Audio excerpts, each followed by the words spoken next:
Wanted to jump in real quick and get some thoughts out there. I will be back in the morning with a full game review for this game. If you were here by chance but not design, the Kansas City Chiefs are the only thing I talk about on this channel, dropping multiple videos every single week. So consider hitting that subscribe button if you are a Chiefs fan to stick around for more.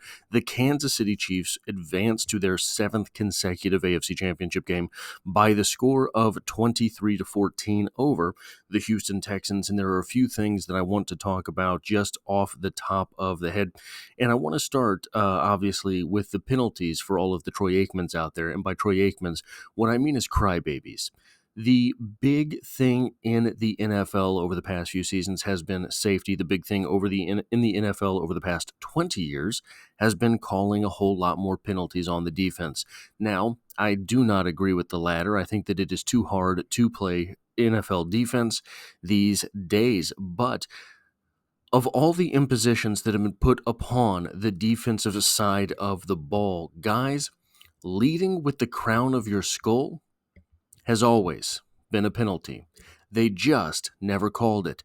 When you started playing football in Pop Warner, every day they told us, leading with the crown of your skull is spearing. Leading with the crown of your skull is spearing. It's dangerous for all players involved, but the most dangerous person in that scenario, the person put in the most danger, I should say, is the defender.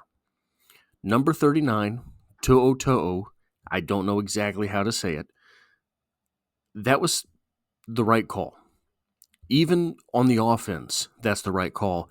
Ask Isaiah Pacheco what happens when you lead with the crown of your skull. That is a penalty. It's always been a penalty.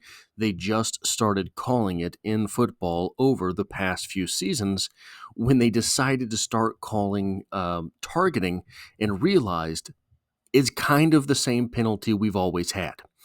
So there is that. There's two big notes from the offense. There's one big note from the defense, and then there is a final talking point that I have. Kareem Hunt, 8 for 44 and a touchdown. That is a 5.5 yard average, even better than the 5 yard average that he put up against the Texans the first time these two teams played. This was a game that Kareem Hunt had to have. Kareem Hunt is on his redemption arc here in Kansas City, and it's going to be interesting to see what happens in the offseason. Someone is likely to want to throw a moderate bag at Kareem Hunt. He is a power back. He is aging, and he is effective. So there are a multitude of factors there that people are going to have to look at. Does he want to stay in Kansas City? Does Kansas City want to keep him?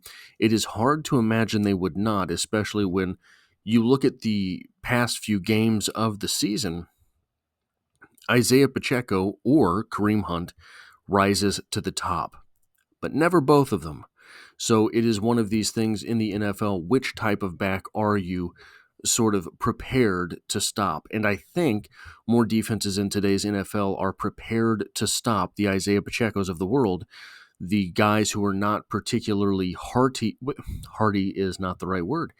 Kareem Hunt just always falls forward. And that is the big thing with his game, that he always falls forward. Isaiah Pacheco not necessarily so sturdy on his feet.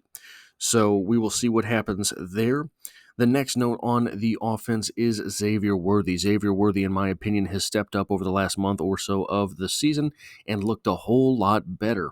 He always looked like he was flashing once or twice a game. Now it looks as if he has found the sort of momentum of who he is as a player. 5 for 45 in this game, including a miraculous catch over the back of a defender. Those were the things that we saw from him once in a while in college, and we had not yet seen those at the NFL level, those spectacular type of catches. But now we are.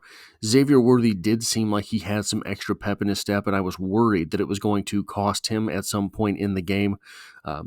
But that electricity in the atmosphere, the fact that it was NFL playoff football, the fact that he had played his whole life of football to get to this point, and finally he was in the playoffs on the field in Arrowhead.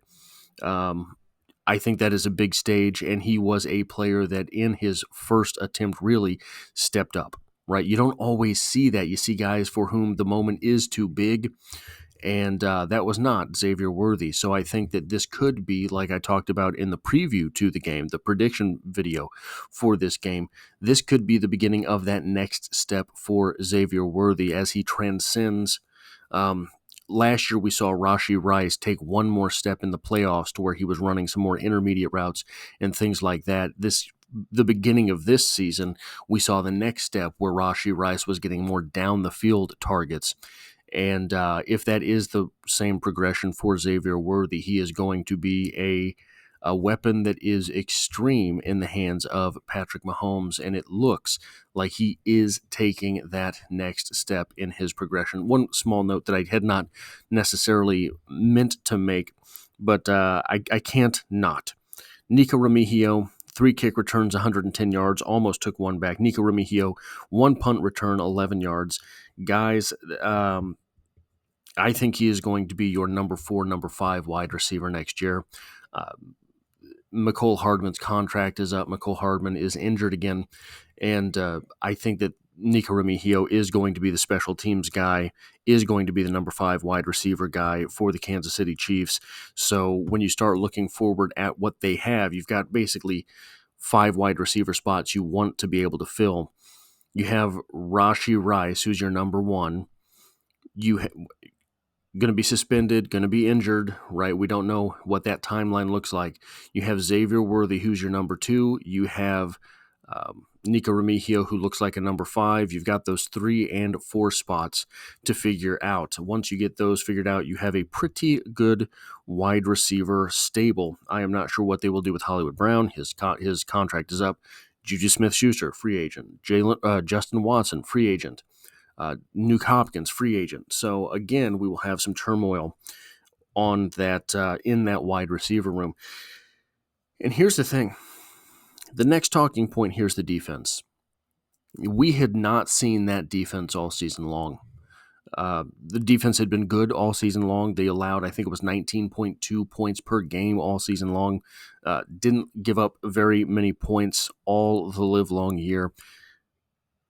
By my count, they had 8 sacks tonight. 3 of them by George Karlaftis. I was short-selling George Karlaftis going into this game. I didn't think this would be the game for him. It turned out it was.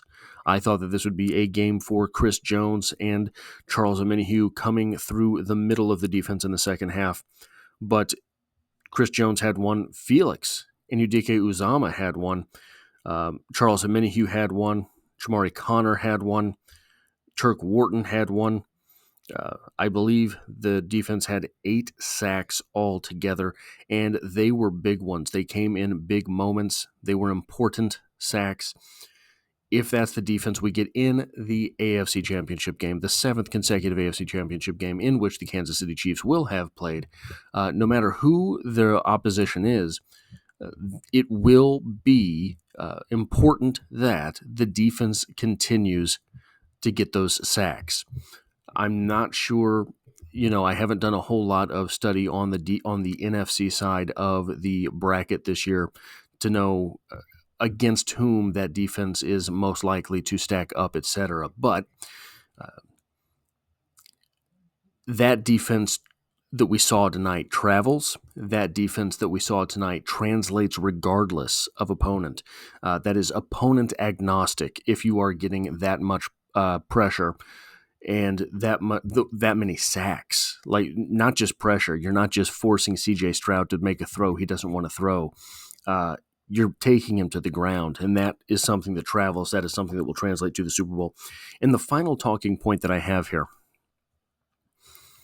you look on a year-by-year basis, there's always hot teams in the playoffs. So what I mean by a hot team in the playoffs is someone that beginning in that sort of wild card round, sometimes before, sometimes it's the whole last month of the season, but at least in that wild card round, they are outperforming in the playoffs what it was that they were doing during the season. And in the NFC side of the bracket, that was the Rams last week taking down the Vikings. In the AFC side of the bracket, that was last week the Texans, who were ranked above the Chargers, but I think pretty universally everybody thought that the Chargers were going to go into that game and get the win because of how the Texans had looked lately. I think that the Chiefs, what they did here cannot be undersold. The Chiefs squelched the hot team in the AFC side of the bracket in the divisional round of the playoffs. If you go back to 2018, that was the Kansas City Chiefs.